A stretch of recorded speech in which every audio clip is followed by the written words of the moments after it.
Genesisi 19. Sodhomu neGomora zvinoparadzwa.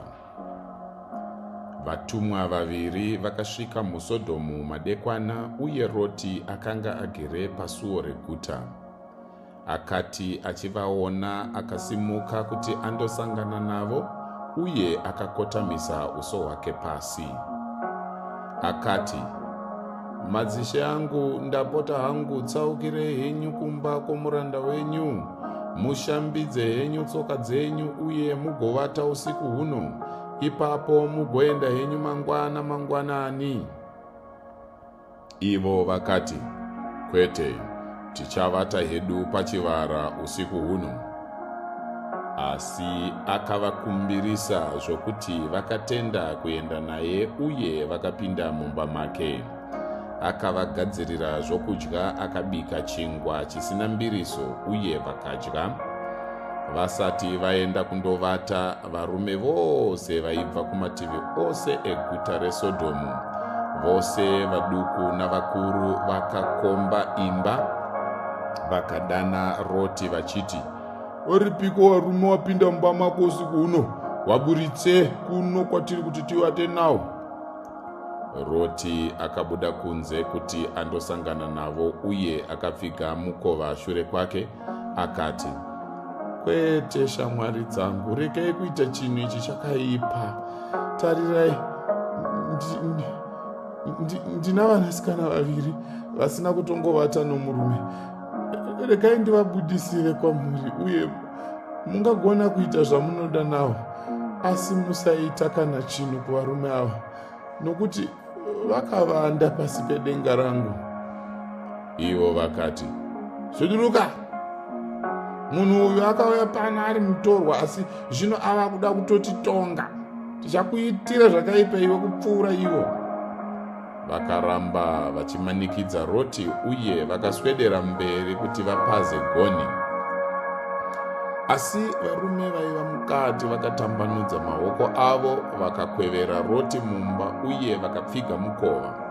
Ipapo vakapofumadza varume vakanga vari pamukova wemba, vaduku navakuru, zvokuti havana kuzogona kuona mukova. Varume vaviri vakati kuna Roti, "Una vamwe vanhu pano here, vakuwasha, vanakomana kana vanasikana, kana mumwe wako zvake ari muguta? Vabudise muno, nokuti tiri kuzoparadza nzvimbo ino. Kuchema kuna Jehovha pamusoro pavanhu ava kwakura zvokuti atituma kuzoriparadza." Saka Roti akabuda akandotaura kuvakuwasha vake, vakanga vatsidza kuti vachawana vanasikana vake. Akati, "Kurumidzai kubva panzvimbo ino, nokuti Jehovha ava kuda kuparadza guta." Asi vakuwasha vake vakafunga kuti aiita zveje navo.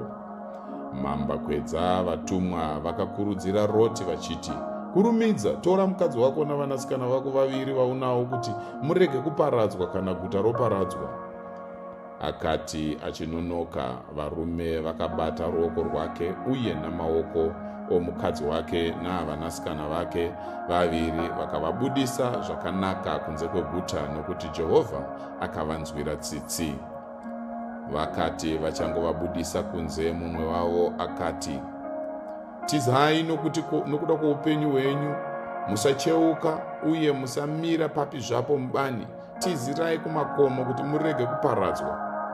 Asi Roti akati kwavari, "Kwete, madzibaba angu, ndapota. Muranda wenyu awana nyasha pamberi penyu, uye maratidza unyoro hukuru kwandiri zvamarwira upenyu hwangu. Asi handigoni kutizira kumakomo, njodzi iyi ingazondibata, uye ndingazofa. Tarirai heri noguta riri pedyo randingatizira kwariri, uye iduku zvaro. Regai nditizire kwariri, iduku kwazvo. Handizvo here? Ipapo upenyu hwangu hucharwirwa." Akati kwaari, "Zvakanaka, ndichaitawo zvawakumbira. Handisi kuzoparadza guta rauri kureva, asi chitizirai ikoko nokukurumidza, nokuti handigoni kuita chinhu chipi zvacho kusvikira masvika kwariri." Ndosaka guta iri richinzi Zoari. Kusvika kwakaita Roti paZoari, zuva rakanga rakwira pamusoro penyika. Ipapo Jehovha akanayisa safuri inopfuta pamusoro peSodhomu neGomora zvichibva kudenga kuna Jehovha. Naizvozvo akaparadza maguta ayo uye nebani rose navose vakanga vagere mumaguta uyewo nezvose zvakanga zvamera munyika. Asi mukadzi waRoti akacheuka akava shongwe yomunyu. Fume mangwanani Abhurahama akamuka akadzokera kunzvimbo yaakanga amira pamberi paJehovha.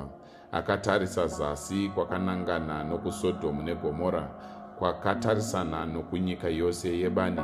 Akaona utsi hwakawanda uchisimuka kubva panyika, kufanana noutsi hunobva pachoto. Saka Mwari paakaparadza maguta omubani, akarangarira Abhurahama uye akabudisa Roti kubva panjodzi yakaparadza maguta makanga muchigara Roti. Roti navanasikana vake.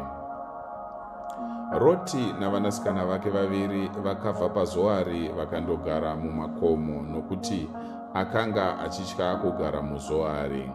Iye navanasikana vake vakagara mubako.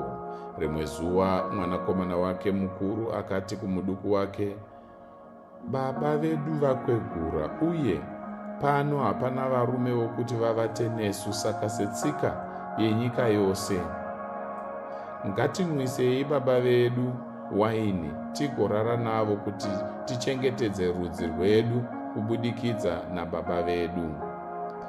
Usiku ihwohwo vakanwisa baba vavo waini, uye mwanasikana mukuru akapinda akavata navo. Ivo havana kuziva kuvata kwake pasi kana kumuka kwake.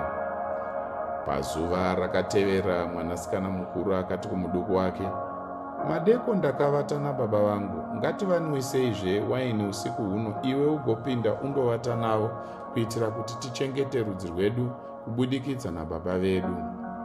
Saka vakaita kuti baba vavo vanwezve waini usiku ihwohwo, uye mwanasikana muduku akapinda akandovata navo. Ivo havana kuziva kuvata kwake pasi kana kumuka kwake. Saka vanasikana vose vaRoti vakava nemimba nababa vavo. Mwanasikana mukuru akava nomwanakomana akamutumidza zita rokuti Moabhu, ndiye baba wavaMoabhu vanhasi. Mwanasikana muduku akavawo nomwanakomana uye akamutumidza zita rokuti Bheni-Ami, ndiye baba wavaAmoni vanhasi. Mwari akomborere kuverengwa kweshoko rake, uye Mwari akukomborere mudikani.